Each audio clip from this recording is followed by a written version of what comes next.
Court نے کہا ہے کہ مشترکہ جائیداد کا کوئی بھی حصے دار اپنے موروثی حصے سے زیادہ جائیداد منتقل نہیں کر سکتا۔ سپریم کورٹ نے حق مہر میں دی گئی جائیداد کی منتقلی سے متعلق اہم قانونی اصول طے کر دیے۔ سپریم کورٹ نے کہا کہ شوہر مشترکہ جائیداد میں صرف اپنے حصے کی حد تک مہر دے سکتا ہے۔ سپریم کورٹ کے جسٹس شکیل احمد نے تحریری فیصلہ جاری کر دیا۔ سپریم کورٹ نے پشاور ہائی کورٹ کے فیصلے کے خلاف سول پٹیشن خارج کر دی۔ سپریم کورٹ نے کہا کہ پورے گھر کو حق مہر میں دینے کا دعویٰ دیگر قانونی ورثاء کے حقوق پر اثر انداز نہیں ہو سکتا۔ سپریم کورٹ کی نکاح رجسٹرار اور نکاح خواں کو حق مہر میں درج جائیداد کی ملکیت کی تصدیق کرنے کی ہدایت۔ غیر ضروری قانونی چارہ جوئی سے بچنے کے لیے نکاح نامے میں جائیداد کی ملکیت سے متعلق علیحدہ کالم شامل کرنے کا حکم۔ فیصلے کی کاپی تمام صوبوں کے چیف سیکرٹریز کو ضروری کارروائی اور عمل درآمد کے لیے بھیجنے کی ہدایت کر دی۔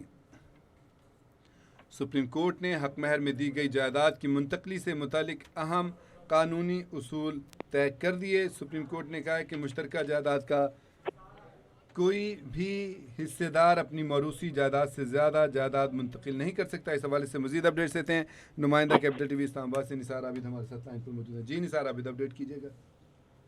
آج بالکل سپریم کورٹ آف پاکستان نے حق مہر میں دی گئی جائیداد کی منتقلی سے متعلق اہم قانونی اصول جو ہے وہ طے کر دیے ہیں۔ سپریم کورٹ آف پاکستان کا کہنا ہے کہ مشترکہ جائیداد کا کوئی بھی حصے دار اپنے موروثی حصے سے زیادہ جائیداد منتقل نہیں کر سکتا۔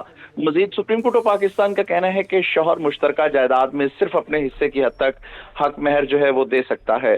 مزید سپریم کورٹ آف پاکستان کا کہنا ہے کہ پورے گھر کو حق مہر میں دینے کا دعویٰ دے کر دیگر قانونی ورثاء کے حقوق پر جو ہے وہ اثر انداز نہیں ہو سکتا۔